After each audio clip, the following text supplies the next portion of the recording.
Qu'est-ce que vous avez pu voir, ressentir depuis le début de cette course, Axel?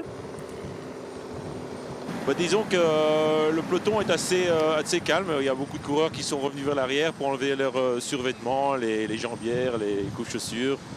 Et bon, c'est l'équipe Ineos qui fait son petit train-train pour contrôler la course avec ce que moi je considère quand même le grand favori après sa victoire à l'Amstel Gold Race dimanche. Donc je pense que tout est en place pour un beau spectacle avec 4 escalades, comme vous l'avez si bien dit, du mur de Oui, qui en sont pour moi 3 de trop, mais bon, ça c'est autre chose. Mais je pense qu'on a, avec le vent et le risque de pluie un peu plus tard, peut-être qu'on aura encore une très très belle course aujourd'hui.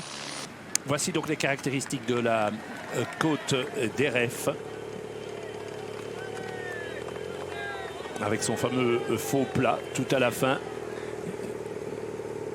Deuxième ascension du jour et la première des 4 ascensions de la côte d'Eref. Au menu maintenant des 6 coureurs de tête, je vous rappelle, un Pyrénéen, un Breton, un Kazakh, un Australien, un Liégeois, un Basque. 6 coureurs de 6 formations différentes. C'est Novak qui emmène devant Hirschi et peut-être une association UAE Ineos. Et évidemment, ça change la donne. Car normalement, au sommet, qu'est-ce qui se passe? S'il n'y a pas cette grêle, on est véritablement dans la temporisation. Et ici, c'est tout le contraire. Oui, c'est tout le contraire. On a un vent qui est propice à ce genre d'offensive, avec un vent légèrement latéral. Mais regardez, là, les coureurs devant attendent les voitures pour avoir les impairs pour commencer à se couvrir.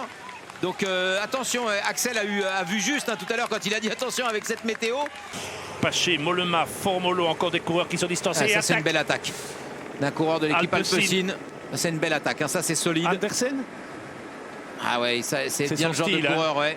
Ah, et quand il fait avec Rochas. Oui, les coureurs qui doivent anticiper le mur. Hein. Oui, et puis des coureurs qui supportent. Regardez, voilà un coureur qui supporte. Ah, je suis pas sûr que c'est Andersen. Profite de cette offensive. Rochas ne peut pas aller. Il creuse l'écart, cet homme. Søren Kragh Andersen. 29 ans, originaire de Strib, Danemark. C'est dans le Middelfart, sur l'île de Fioni, au sud du Danemark. Il appartient à cette équipe Alpecin qui a pratiquement tout raflé lors de ce printemps grâce à Mathieu Van Der Poel en grande partie, mais aussi grâce à Philipsen sur Milan-San Remo ou à Lapan, une équipe Alpecin en pleine euphorie. Et Andersen possède presque 1 minute 30 au pied du mur de Oui sur ce peloton, sur ce qu'il reste du peloton. 20 km de l'arrivée pour Søren Kragh Andersen. Et je vous rappelle donc que Tish Benoot a envoyé un équipier, il en a encore un autre. Et il y a Van Dijk qui discute avec Benoot. Tu vas peut-être devoir essayer de faire le bon. Est-ce que tu te sens capable de faire le bon dans RF? Ouais, maintenant il faut se replacer exactement comme est en train de le faire Luca Boven là, qui est dans la roue de Madouas, qui vont remonter progressivement. Faut laisser. Il y a 5-6 coureurs de devant là qui vont s'écarter un moment ou un autre, pas tout de suite. Mais du coup, ça ne sert à rien non plus d'être dans les 2 premiers. Mais il est clair qu'il faut revenir un petit peu dans l'œuf, rester bien placé. On sait qu'un Madouas va revenir au dernier moment. Il va faire un sprint un peu plus long. C'est un sprint incroyable auquel on va assister. Qui va oser attaquer, exploser le premier? Je regarde ses visages marqués par l'effort. Williams part à droite. Attaque de Williams. Buitrago qui suit.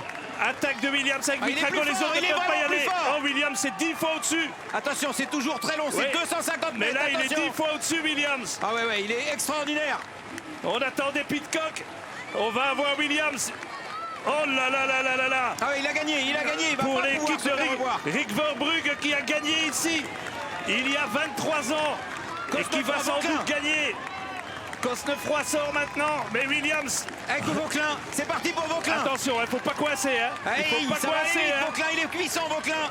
Attention, Maxime Williams avec Van Gils qui revient. Oh là là là là, tout le monde est en train véritablement de s'écrouler. Vauclin va passer, je pense que Vauclin risque de... Non, il est passé là, le corps de la force. Williams qui a encore un tout petit peu de force. Williams avec Vauclin, quel sprint incroyable.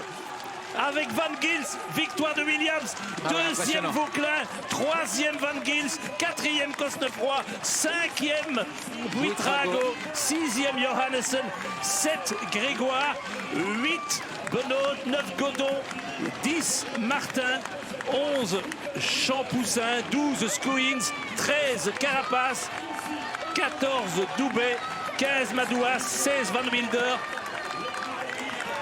17 Eiking, 18 Laurence, 19 Hermans, 20 Van Dijk, 21 Leyns, 22 Armirail, 23 Houlgart, 24 Formolo, 25 Doubet, donc c'était Gégan, et 26 Adrian.